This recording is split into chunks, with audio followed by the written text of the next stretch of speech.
श्री सच्चिदानंद सद्गुरु साईनाथ महाराज की जय।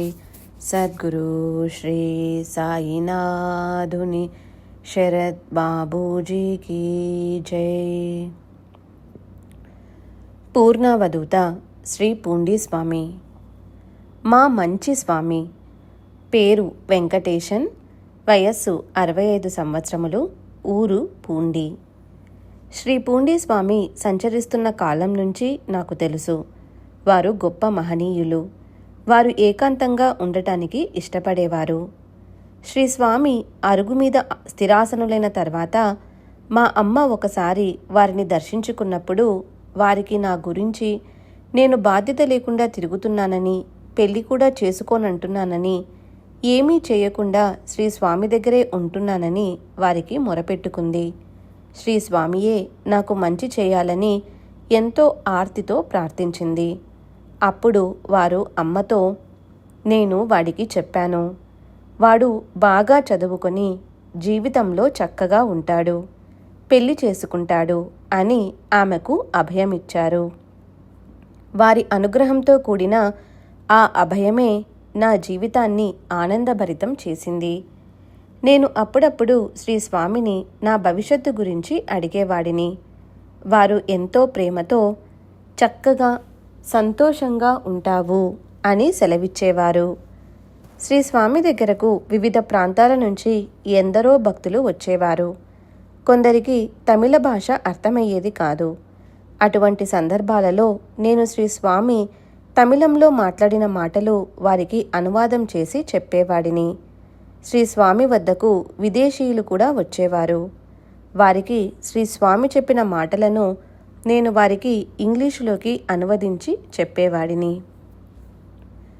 మొదట నేను చాలా ఇబ్బందులలో ఉండేవాడిని. నాకు చదువు మీద చాలా అభిలాష ఉండేది. బాగా చదువుకుని జీవితంలో ఉన్నత స్థితికి రావాలని నా ఆకాంక్ష. ఒకసారి నాకు కష్టాలు ఉన్నాయని, బాగా చదువుకొని చక్కగా స్థిరపడాలని ఉందని వారిని ప్రార్థించాను. వారు బాగా చదువుకుంటావు అని నాకు అభయమిచ్చారు. వారి అనుగ్రహంతో నేను మొదట 10వ తరగతి వరకు చదువుకొని తర్వాత టీచర్ ట్రైనింగ్ పూర్తి చేశాను. నాకు ఎలిమెంటరీ స్కూలులో ఉద్యోగం లభించింది. తర్వాత ఉద్యోగం చేస్తూనే ఎంఏ ఎంఎడ్ పూర్తి చేశాను. మా తల్లి కష్టజీవి. కూలి పని చేసి తాను పస్తులుండైనా నాకు మాత్రం భోజనం సమకూర్చి పెట్టేది. ఆమెకు నేను ఒక్కడినే సంతానం. నేను ఉద్యోగస్తుడనైన తర్వాత ఆమెకు చక్కగా సేవ చేసుకోవాలని, ఆమెను సంతోషంగా ఉంచాలని, అలా నన్ను ఆశీర్వదించమని శ్రీ స్వామిని ప్రార్థించాను. వారు ఊది పెట్టి నన్ను బాగుంటావు అని ఆశీర్వదించారు. వారు ఎప్పుడూ నా నుదుట ఊది పెట్టేవారు. ఎప్పుడైనా నా నుదుట ఊది పెట్టక చేతిలో వేశారంటే నేను ఒప్పుకునేవాడిని కాదు. వారిని అడిగి మరీ నుదుటున ఊది పెట్టించుకునేవాడిని. శ్రీ సాయినాథుని శరద్ బాబూజీ ఒకసారి పూండి వచ్చి శ్రీ స్వామి సాన్నిధ్యంలో 1 నెల రోజులకు పైగా గడిపారు. వారు శ్రీ స్వామి కూర్చున్న అరుగుకు ఎదురుగా గల మంటపంలో కూర్చొని ధ్యానం చేసుకునేవారు. శ్రీ స్వామి శ్రీ శరద్ బాబూజీని అప్పుడప్పుడు చూస్తూ ఉండేవారు. శ్రీ శరద్ బాబూజీ శ్రీ స్వామిని ఒక్కోసారి తదేకంగా చూస్తూ కూర్చునేవారు. నేను వారితో చాలా సన్నిహితంగా ఉండేవాడిని. వారు నాకు ఉత్తరాలు రాస్తూ ఉండేవారు. నేను బదులు రాసేవాడిని. వారు రాసిన ఉత్తరాలను నేను ఎంతో అపురూపంగా భద్రపరుచుకున్నాను. వారు తిరువన్నామలలో ఉన్న సమయంలో నేను ఒంటరిగా వారి వద్దకు వెళ్ళినప్పుడు వారు నాకు తమతో పాటు భోజనం పెట్టి పంపించేవారు. నేను నా కుటుంబ సభ్యులందరినీ వారి దర్శనానికి తీసుకువెళ్ళి వారి ఆశీస్సులను తీసుకున్నాను. వారు సత్సంగాలు చేసేవారు. వారి సత్సంగాలకు కొన్నింటికి నేను హాజరయ్యేవాడిని. శ్రీ పూండీస్వామి దివ్యానుగ్రహం వలన నా పిల్లలు అందరూ బాగా చదువుకొని ఉన్నతమైన స్థితిలో ఉన్నారు. నేను అడిగిందల్లా శ్రీ స్వామి నాకు ప్రసాదించారు. శ్రీ స్వామి నాకు వరదైవమే. దేవదేవుడు పేరు ఆర్ముగం, వయస్సు 60 సంవత్సరములు, ఊరు వేడందవాడి. శ్రీ పూండి స్వామి పడమటి అరుగు మీద ఆసీనులై ఉన్న కాలంలో నాకు వారిని మొదటిసారిగా దర్శనం చేసుకునే భాగ్యం కలిగింది. తరువాతి రోజులలో మా గ్రామంలోని శ్రీ పూండి స్వామి భక్తులు అందరూ కలిసి వారి చిత్రపటాన్ని ఒక రథంపై ఉంచి ఊరేగింపుగా పూండి వరకు తీసుకుని వచ్చేవాళ్ళం. అక్కడ శ్రీ స్వామిని దర్శించుకొని తిరిగి కాలినడకన మా గ్రామానికి చేరేవాళ్ళం. నాకు సుమారు 15 సంవత్సరాల వయస్సులో మా కుటుంబంలో కలతలు తలెత్తాయి. కుటుంబ కలహాలు భరించలేక నేను ఇల్లు వదిలి వెళ్ళిపోదామనుకొని శ్రీ స్వామిని దర్శించుకొని నేను ఒక చోటికి వెళ్ళి వద్దామనుకుంటున్నానని వారికి విన్నవించుకున్నాను. వారు సరి వెళదామయ్యా అన్నారు. నేనక్కడ నుండి బయలుదేరి కలసప్పాకం నుంచి చిత్తూరుకు నా దగ్గరున్న డబ్బుతో టికెట్టు కొని రైలు ఎక్కాను. ఆకలి వేసింది. నా దగ్గర కొనటానికి పైకమేమీ లేదు. క్షుద్బాధను ఓర్చుకోలేక కళ్ళ వెంట నీళ్లు వచ్చాయి. తోటి ప్రయాణికులు నాకు పెరుగన్నం పెట్టారు. అది తినబోయాను. ఆ అన్నం పాడైపోయి ఉండటంతో పారవేశాను. చిత్తూరులో నా స్నేహితుని కలవాలని నా ఉద్దేశం. అతని అడ్రస్సు తెలిసినా చిత్తూరు నాకు కొత్త కావటం వలన ఎటు వెళ్లాలో పాలుపోక స్టేషన్లోనే ఒక బెంచి మీద కూర్చున్నాను. నాకంటే చిన్నవాడిగా కనిపిస్తున్న ఒక అబ్బాయి వచ్చి నా పక్కనే కూర్చున్నాడు. నేను అతనికి నా వద్ద ఉన్న చిరునామా కాగితాన్ని చూపించి ఆ అడ్రస్ అతనికి తెలుసునేమోనని అడిగాను. ఆ అబ్బాయి తనకి తెలియదని చెబుతూ ఆ అడ్రస్సు కోసం తాను నాతో పాటు వచ్చి వెతుకుతానన్నాడు. ఇద్దరం కలిసి వెతికి చివరకు మా స్నేహితుడు ఉండే చోటు కనుక్కున్నాము. నాకు సహాయపడినందుకు ఆ అబ్బాయికి కృతజ్ఞతలు చెప్పి ఇవ్వడానికి నా వద్ద కనీసం 10 పైసలు కూడా లేవని వాపోయాను. అతడు డబ్బులేమీ అవసరం లేదంటూ బయలుదేరాడు. నేను చూస్తుండగానే కొద్ది దూరం వెళ్ళి అదృశ్యమయ్యాడు. నేను అక్కడ 3 నెలలు గడిపి తిరిగి ఇంటికి వచ్చాను. ఆ అబ్బాయి రూపంలో వచ్చి నాకు ప్రేమతో సహాయం చేసింది శ్రీ పూండి స్వామి కాక ఇంకెవరై ఉంటారు? కొన్నాళ్ల తర్వాత మా ఇంట్లో తిరిగి మనస్పర్ధలు తల ఎత్తాయి. ఒకరోజు సాయంత్రం 3 గంటలకు మొదలైన తగాదా 7 గంటలైనా ముగిసిపోలేదు.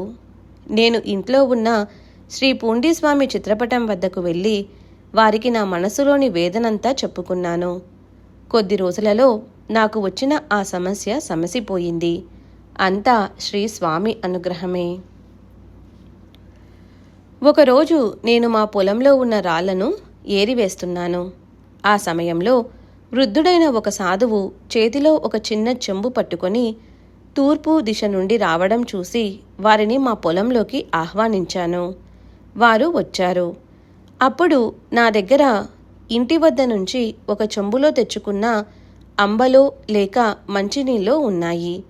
నేను వారికి అవి సమర్పించాను. వారు స్వీకరించారు.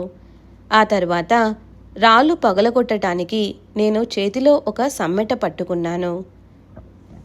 వారు దానిని తీసుకొని 2 రాళ్ళు పగలగొట్టి సరి నేను వస్తానయ్యా అంటూ కొంత దూరం వెళ్ళి అదృశ్యులైనారు.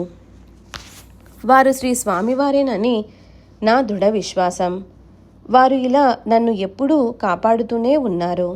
వారి చల్లని అనుగ్రహంతో నా జీవితంలో ఎన్ని కష్టాలు ఎదురైనా ఆనందంగా జీవించగలుగుతున్నాను. అన్నీ ఎరిగిన అంతర్యామి. పేరు బాలకృష్ణన్, వయస్సు 74 సంవత్సరములు, ఊరు చెన్నై. 1970వ సంవత్సరంలో నేను నా మిత్రుల ద్వారా శ్రీ పూండి స్వామిని గురించి విన్నాను. అప్పుడు నేను తిరుమయిలైలో ఉండేవాడిని. శ్రీ స్వామిని దర్శించుకోవాలని మిత్రులతో కలిసి పూండికి వచ్చాను. వారిని దర్శించుకున్నాను. వారిని చూడగానే నాకు ఆనందోద్వేగం కలిగి నన్ను కటాక్షించమని తీవ్ర ఆకాంక్షతో మనస్సులోనే మనసారా ప్రార్థించాను. నా ప్రార్థనను ఆలకించాలని పరితపిస్తూ అయినా సకలము ఎరిగిన స్వామి నా అంతరంగం గురించి తెలియకుండా ఎలా ఉంటుంది అని అనుకున్నాను. శ్రీ స్వామికి నా అంతరంగం నిజంగానే తెలుసు. అందుకే వారు వెంటనే నా ప్రార్థనలను ఆలకించారు. వారు తమ శిరస్సును ఒకవైపుకు వాల్చి నన్ను అపాంగ దృష్టితో చూశారు. శక్తియుతమైన వారి దృష్టి నాపై పడిన వెంటనే నేను కరెంటు షాకు తగిలిన వాడిలా కంపించిపోయాను. అంతటి అనుగ్రహ దృష్టిని తట్టుకునే శక్తి పామరుడినైన నాకెలా ఉంటుంది? అయినా వారి కరుణ అసాధ్యాలను సుసాధ్యం చేస్తుంది కదా. కనుకనే నా అంతరంగాన్ని గ్రహించిన శ్రీ స్వామి తమ కృపాదృష్టిని నాపై ప్రసరింపచేసి అలా నన్ను అనుగ్రహించారు.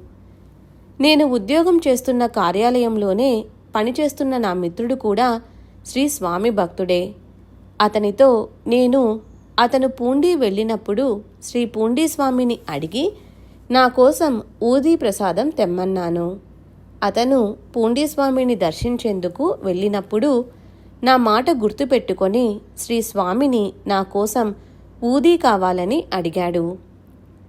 శ్రీ స్వామి అతనికి నా కోసం ఊదీ ఇచ్చి ఎంతో ఆప్యాయంగా, ఇక్కడకు రాలేనంత దూరంలో ఉన్నాడా ఏంటి నీ మిత్రుడు అని అన్నారట. అతను తిరిగి వచ్చాక నాకు ఊదీ ఇచ్చి శ్రీ స్వామి నా గురించి అన్న మాటలను చెప్పాడు. వారు కనపరిచిన ఆప్యాయతకు, ప్రేమకు నా కళ్ళు చెమర్చాయి. ఒకరోజు వారు నాకు స్వప్నదర్శనమిచ్చారు. నేను మరునాడే బయలుదేరి వారి సన్నిధికి వచ్చి అక్కడే రాత్రి నిద్ర చేశాను. మెండైన దీవెన. పేరు హరి. వయస్సు 58 సంవత్సరములు. ఊరు బెంగుళూరు. నేను శ్రీ పూండీస్వామి గురించి భరణీధరన్ గారు ఆనంద వికటన్ పత్రికలో రాసిన వ్యాసాలను చాలా మటుకు చదివాను.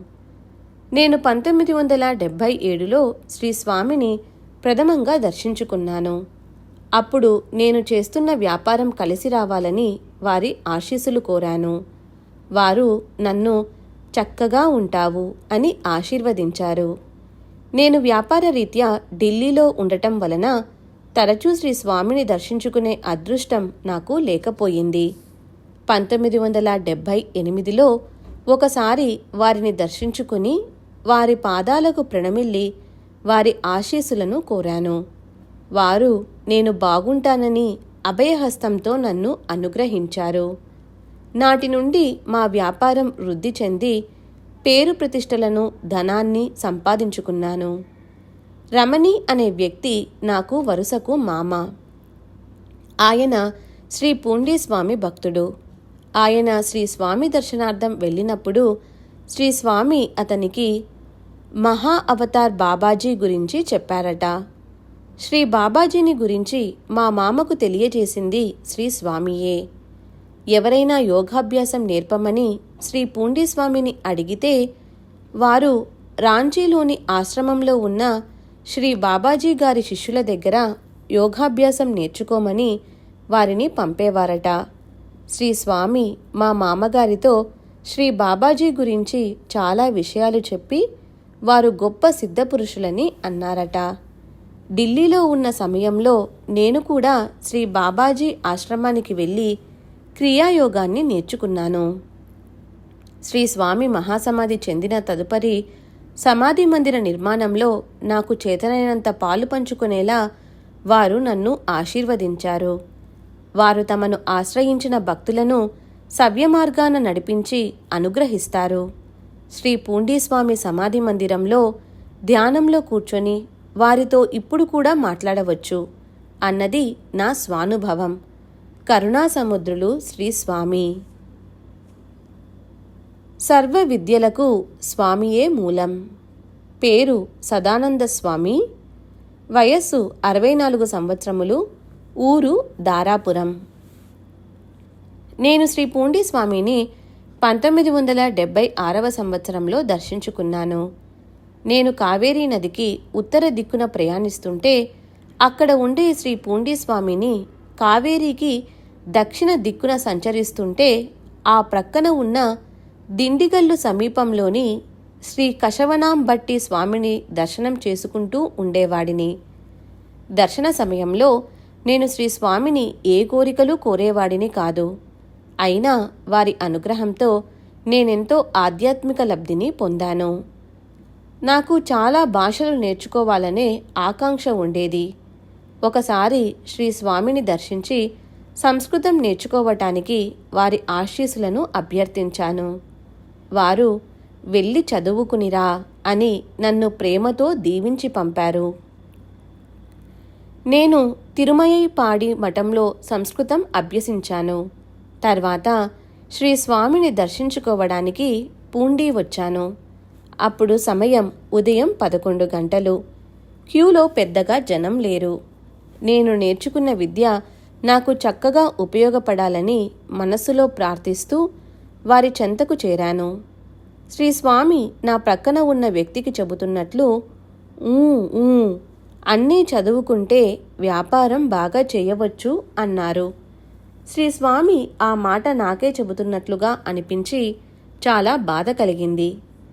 ఏ ప్రలోభాలకు లొంగకుండా వివేకంతో ఉండమని శ్రీ స్వామి నన్ను హెచ్చరించారని నాకు అర్థమైంది. అప్పటి నుంచి ఎంతో అప్రమత్తంగా నా సాధన కొనసాగించాను. 1500 సంవత్సరముల క్రిందట శ్రీకాళహస్తిలో శ్రీ శేషాద్రి స్వామి అనే మహనీయుడు నివసించేవారు. ఆయన నానా జీవవాద కట్టలై అనే తమిళ ఆధ్యాత్మిక గ్రంథాన్ని రచించారు. వారు రాసిన అనేక ప్రసిద్ధ గ్రంథాలలో అది ఒకటి. తమిళనాడులోని వేదాంతులు ఈ గ్రంథాన్ని ఆది గ్రంథంగా భావిస్తారు. ఈ గ్రంథం ఆధారంగా అనేక ఆధ్యాత్మికవేత్తలు రచనలు చేశారు.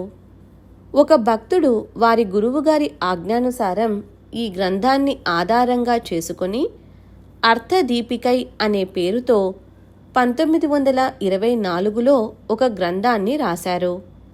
నేను ఈ గ్రంథాన్ని 2005లో పునర్ముద్రించాను.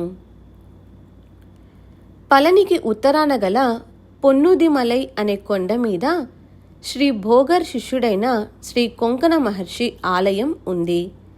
అక్కడ శ్రీ కొంకణ మహర్షి 6 సంవత్సరాల కాలం తపస్సు చేశారట. అక్కడ వారికి బంగారం తయారు చేసే రసవిద్య సఫలీకృతం కావటంతో ఆ కొండ శిఖరానికి పొన్నూదిమలై అనే పేరు వచ్చిందట. నా సాధనకు అనువైన ఏకాంత ప్రదేశాన్ని వెతుకుతున్న నేను శిథిలావస్థలో ఉన్న ఆ ఆలయం నాకు తగిన ప్రదేశమని భావించి 2004వ సంవత్సరంలో అక్కడే గడిపాను. ఆకలి దప్పుల గురించి ఎప్పుడూ తాపత్రయపడలేదు. అలాగని ఆకలితో ఏనాడూ గడపనూ లేదు. ఆ సమయంలో శ్రీ పూండి స్వామి, శ్రీ కశవనాంబట్టి స్వామి, ఇతర జ్ఞానులు, తత్వదర్శినుల కృపానుగ్రహంతో నాకు జ్ఞానానుభవం సిద్ధించింది.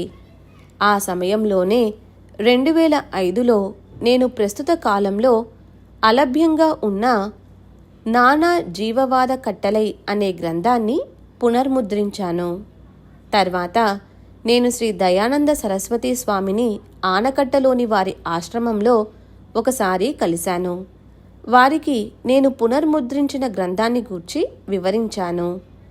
వారు నన్ను ఎంతగానో అభినందించారు.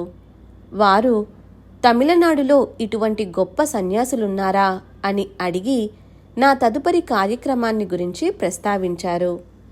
నేను జ్ఞానవాసిష్టాన్ని సులభ శైలిలో పామరులకు కూడా విపులంగా అర్థమయ్యే రీతిలో రాయాలన్న నా కోరికను వారితో పంచుకున్నాను. అంతేకాకుండా ఆ సమయంలో ఏదైనా ప్రశాంత ప్రదేశమైతే నా రచనకు అంతరాయం కాకుండా ఉంటుందని కూడా చెప్పాను. 2055 కథలను వచన రూపంలో రాయడానికి 7 నెలల సమయం పట్టవచ్చని చెప్పటంతో వారు ఆ సమయంలో హృషికేశ్లో ఉన్న తమ ఆశ్రమానికి రమ్మని నన్ను ఆహ్వానించారు. నేనలాగే హృషికేశ్కి వెళ్ళి 2055 కథల రూపంలో ఉన్న జ్ఞాన వాసిష్టంలోని కథల సారాన్ని 37 కథలుగా జ్ఞాన కథలు అనే పేరుతో రాశాను. ఆ గ్రంథ ఆవిష్కరణ సమయంలో ఒక వ్యక్తి వచ్చి నన్ను కలిశాడు. ఆ వ్యక్తి నాకు నదీ తీరాన నివసించాలనే కోరిక ఉన్నట్లు విని అమరావతి నదీ తీరంలో ఉన్న తన ఇంటిలోని 2 గదులలో నన్ను నివసించమని కోరడానికి వచ్చాడట. పొన్నూది మలైలో నీటి వసతి తక్కువైన కారణంగానూ సన్యాసినైన నాకు సహజంగా నదీ తటాన గడపడం ప్రీతికరం అవటం చేతను నేను అతని మాటలకు ఎలాంటి అభ్యంతరం చెప్పక అక్కడికి వెళ్ళాను. అక్కడ నేను అందరి మహాత్ముల ఆశీస్సులతో తిరువల్లువరు కుటుంబ చరిత్ర అనే గ్రంథాన్ని రాశాను. అది అముద్రిత గ్రంథం. పుణ్యక్షేత్ర దర్శనం కన్నా మహాత్ముల సమాధుల దర్శనం 100 రెట్లు శ్రేష్టం. ఆలయాలలో 100 ప్రదక్షిణలు చేయడం కన్నా మహనీయుల సమాధులకు 1 ప్రదక్షిణం చేయటం ఎంతో శ్రేష్టమైనది. శ్రీ స్వామి చెంత మాకేంటి చింత. పేరు కన్నాయిరం, వయస్సు 65 సంవత్సరములు, ఊరు ప్రాయంబట్టు. 1948వ సంవత్సరం నుండి శ్రీ స్వామి నాకు తెలుసు. వారు సంచారులుగా ఉన్న సమయంలో అప్పుడప్పుడు రోడ్డు ప్రక్కన గల మా పొలాల వైపుగా వెళుతుండేవారు. మేము ఆ మహనీయుణ్ణి రమ్మని ఆహ్వానించేవాళ్ళం. వారిని కూర్చోమని చెబితే కూర్చునేవారు. మా దగ్గర ఉన్న అంబలి త్రాగమని ఇచ్చేవాళ్ళం. వారు త్రాగేవారు. ఎక్కువ కాలం మా ఊరిలోని పోలూరాన్ కాలువపై గల వంతెన మీద కూర్చుని ఉండేవారు. శ్రీ స్వామి ఆ వంతెనపైన కూర్చుని ఉన్న సమయంలో ఒకసారి 3 రోజుల పాటు ఎడతెరపి లేకుండా వర్షం కుంభవృష్టిలా కురిసింది. వాగులు, వంకలు జలమయమయ్యాయి. వాగులలోని చేపలను అందరితో పాటు మా ఇంటిలో వాళ్ళు పట్టుకువచ్చారు. శ్రీ స్వామి ఆ వర్షాన్ని లెక్కించక ఆ 3 రోజులు వంతెనపై అలాగే కూర్చుని ఉన్నారు. పంచభూతాత్మకుడైన శ్రీ స్వామికి ఆ కుంభవృష్టి ఒక లెక్కలోనిది కాదు కదా. నేను శ్రీ స్వామిని దర్శించుకొని వారిని మా ఇంటికి ఆహ్వానించాను. నా ఆహ్వానాన్ని మన్నించి ఆ మహనీయుడు మా పూరింటిలో వారి బంగారు పాదాన్ని మోపారు. మా ఇల్లు ఎంతో పుణ్యం చేసుకుంది. వారు మా ఇంటి మట్టి గోడకు ఆనుకొని కూర్చున్నారు. వారి దేహం వర్షంతో తడవటంతో వారు ఆనుకుని ఉన్న ఆ మట్టి గోడ నానిపోయింది. ఆ తడితో వారి వెనుక భాగం ఆ మట్టిగూడలో ఒక అచ్చులా పడింది. నేను శ్రీ స్వామిని భోజనం చేయమని ప్రార్థించాను. వారు నాతో, తమ్ముడు, ఏదో నీచువాసన వస్తున్నది, నాకు తినాలని లేదు అంటూ వెళ్ళిపోయారు.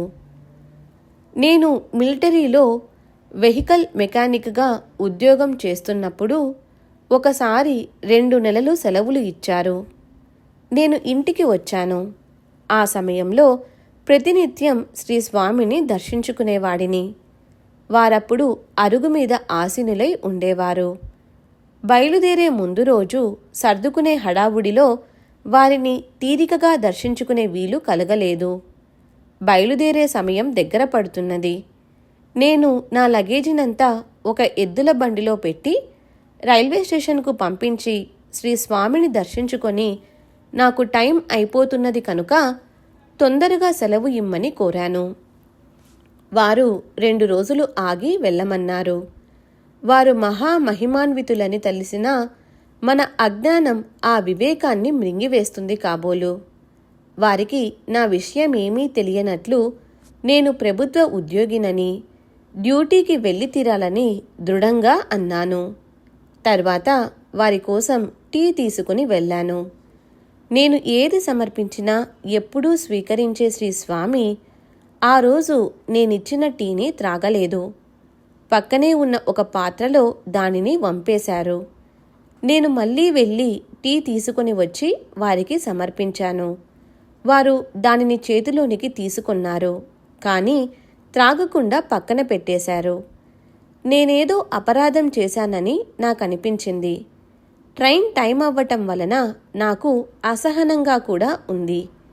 శ్రీ స్వామి ఎంతకు సెలవు ఇవ్వకపోవటంతో నేను వారితో వెళ్ళి వస్తానని చెప్పాను. అప్పుడు ఆయన, నొయ్యరిషి కొది తాంగాదప్ప, నూకల బియ్యం మరగకాస్తే తట్టుకోలేదు అని మళ్ళీ మనం ఎంత చక్కగా గొర్రెను పెంచినా అది మనలను నమ్ముతుందా? కసాయివాడినే నమ్మిపోతుంది, దాని ఆత్మ విడిపోతుంది అన్నారు. శ్రీస్వామి మాటలేవి నాకు అర్థం కాలేదు. సమయం మించిపోతున్నది కనుక బయలుదేరుతానని వారికి చెప్పి వారి అంగీకారం లేకుండానే బయలుదేరి వెళ్ళాను. శ్రీస్వామి సన్నిధి నుంచి బయలుదేరానన్న మాటే కానీ వారు సెలవు ఇవ్వకుండా నేనే వారి వద్ద సెలవు పుచ్చుకొని వచ్చానన్న బాధ నన్ను వెంటాడుతూనే ఉన్నది. మనసంతా చాలా అలజడిగా ఉన్నది. పరిపరి విధాల ఆలోచనలు వస్తున్నాయి. ఆ ఆలోచనలు చికాకుతోనే రైలు ఎక్కాను. మిలిటరీ వారికంతా ఒక బోగి ఏర్పాటు చేశారు. నేను అందులో ఎక్కాను. మరుసటి రోజు రాత్రి సుమారు 12:30 గంటల సమయంలో బోధ్పూర్ స్టేషన్లో మేము ప్రయాణిస్తున్న రైలు ఒక గూడ్స్ రైలుతో ఢీకొన్నది. సరిగ్గా నేను ప్రయాణిస్తున్న బోగి మా ముందున్న బోగీల నుండి విడివడి మా వెనుకనున్న బోగీలతో సహా 1 కిలోమీటర్ వెనుకకు వెళ్ళింది. చాలామంది గాయాల పాలైనారు. కొందరు ప్రాణాలు కోల్పోయారు. నా పై బెర్తు మీద వ్యక్తి వచ్చి నాపై పడ్డాడు. నా పై పళ్ళన్నీ రాలిపోయాయి. అంతకు మించి దెబ్బలేమీ నాకు తగలలేదు. అసలు ఆ యాక్సిడెంట్ నుంచి నేను బయటపడటం అన్నది చాలా చిత్రమైన విషయం. నేను శ్రీస్వామి మాట వినకపోయినా వారెంతో కరుణతో నన్ను అంత పెద్ద యాక్సిడెంట్ నుంచి కాపాడారు. అధికారులు మమ్మల్ని అందరినీ కలకత్తా చేర్చారు. నేను సిలిగురి మిలిటరీ క్యాంపుకు చేరాను. ఆ సమయంలో హిందూ ముస్లింల ఘర్షణలు జరుగుతున్నాయి. అక్కడి వారు మా పరిస్థితి చూసి అక్కడ మత కలహాలు ఇంకా కొనసాగుతూనే ఉన్నాయి కనుక 10 రోజుల పాటు ఇంటికి వెళ్ళి విశ్రాంతి తీసుకుని రమ్మని పంపారు. శ్రీస్వామి నన్ను ఎందుకు 2 రోజులాగి వెళ్ళమన్నారో నాకు అప్పుడు తెలిసి వచ్చింది. వారిని కూడా మన దృష్టితోనే చూసే మనకు వారి మహిమ ఎలా తెలుస్తుంది? మాట వరుసకు వారు సర్వజ్ఞులని అనుకుంటున్నా మన వంటి పామరులకు వారి నిజమైన స్థితి ఎలా తెలియగలదు? నా లగేజీని అక్కడే వదిలివేసి బయలుదేరి ఇంటికి వచ్చాను. నా ప్రాణప్రదాత అయిన శ్రీస్వామిని మనసారా దర్శించుకొని సెలవులైపోయిన వెంటనే వారి అనుమతితో క్షేమంగా తిరిగి వెళ్ళి ఉద్యోగంలో చేరాను. సర్వజ్ఞులైన శ్రీస్వామి ప్రేమతో రానున్న ఆపద నుంచి కాపాడాలని చూసినా నా అజ్ఞానంతో వారి మాటలు పెడచెవిన పెట్టాను. వారు దయాసముద్రులు కనుక నా అజ్ఞానాన్ని మన్నించి నన్ను గొప్ప ఆపద నుండి కాపాడారు. శ్రీస్వామి సంచరిస్తున్న సమయంలో ఒకరోజు మా పొలం వైపుకు వచ్చారు. ఆ సమయంలో మేము మా పొలంలో కలుపు తీస్తున్నాము. శ్రీస్వామి నాతో, "ఆ తొల్లిక ఇటివ్వు, నేను కలుపు తీస్తాను" అంటూ కలుపు తీయటం ప్రారంభించారు. కలుపు తీస్తున్న సమయంలో "నిన్నెక్కడో చూశానే" అన్నారు నాతో. నేను వారితో, "ప్రతిరోజు మీరు ఈ రోడ్డులోనే వెళుతారు కదా, నేనిక్కడే ఉంటాను కదా స్వామి" అన్నాను. వారు వెంటనే, "అలా కాదు, నిన్నెప్పుడు ఇలా పనిచేస్తుండగా చూడలేదు, ఇప్పుడే చూస్తున్నాను" అన్నారు. ఒకసారి నాతో, "రేయ్, నువ్వేమిటి ఊరికే ఇటూ అటూ తిరుగుతూ తొందర పెడుతున్నావు? పాములు, బల్లులు, మండ్రగబ్బలు, పురుగులు కుట్టేస్తాయి. నేను ఎలాగైనా వెళ్ళగలను. నువ్వెళ్ళొద్దు ఆ దారిలో" అన్నారు. వారు ఏ విషయం గురించి అలా చెప్పారో నాకు అర్థం కాలేదు. నేను వారికి చెప్పకుండా ఏ పని చేసేవాడిని కాదు. శ్రీస్వామి ఏటిలో కూర్చుని ఉన్నప్పుడు ఉన్నట్లుండి వరద వచ్చేది. శ్రీస్వామి కూర్చున్న చోట వారిని అంటకుండా ప్రక్కకు తిరిగి ప్రవహించటం నేను చాలాసార్లు చూశాను. ఆ చుట్టుప్రక్కల నివసించే వారికి అలా ఏరు ప్రక్కకు తిరిగి ప్రవహించడం, ఎంతో ఉధృతంగా ఉన్న ఆ ఏటిలో శ్రీస్వామి ఎంతో నింపాదిగా నడిచి వెళ్ళడం, ఒక్కోసారి శ్రీస్వామి ఏరు దాటేటప్పుడు ఆ ఏరు రెండుగా చీలి శ్రీ స్వామికి దారి ఇవ్వటం సర్వసాధారణమైన విషయం. శ్రీ సచ్చిదానంద సద్గురు సాయినాథ్ మహారాజ్ కీ జై. సద్గురు శ్రీ సాయినాథుని శరత్ బాబూజీ కీ జై.